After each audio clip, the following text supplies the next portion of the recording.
Tirana, me që u ndalën pak, drejtuesit politik sikur u bën shumë edhe në Tiranë. Tre janë zyrtarisht, realisht, do me thënë Erion Velia e mbetet, pavarësisht faktit që ai sot ndodhet. Por ai nuk garon, kështu që nuk zë një vend tek lista. Kështu që është Ogerta Manastirliu dhe Elisa Spiropali, po vendin Erion Velia e ka zënë Edi Rama, sepse në të gjithë ditët... Edhe do jetë kandidat në Tiranë, kështu që... Patjetër, kështu që drejtimi politik të Tiranës, thuaj se e ka Edi Rama, i takon atij ta udhëheq Tiranën drejt zgjedhjeve të 11 majit, ndërsa elementet e tjerë, Olta Gjaçka, Erion Braça apo Blendi Goxha, kanë ardhur për arsye të ndryshme, sepse shpeshherë thuhet kjo. Nuk janë të sigurt ata në listën e mbyllur, mendon? Besoj se janë, për Olta Gjaçkën kemi një diskutim, sepse kemi një situatë, kemi një çështje me të, ndërsa për Erion Braçën dhe për Blendi Goxha nuk kam dyshime që ata do të jenë në listën e sigurt. Blendi Goxha me patjetër.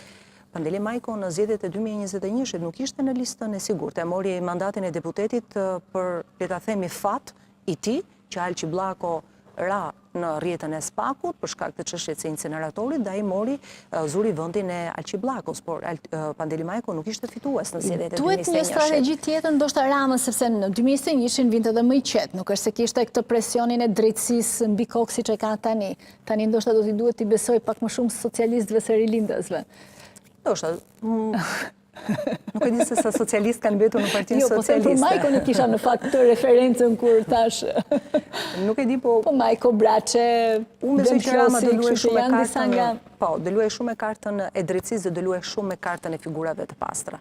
Pra, besoj se për Partinë Socialiste është e mjaftueshëm kjo në kaq vite që shënjestrohet për deputet, për ministra të cilët përfundojnë në SPAK apo të dyshuar të jetuar për afera korrupsioni. Besoj që Edi Rama do luaj shumë me kartën e figurave të pastra dhe figurave të reja.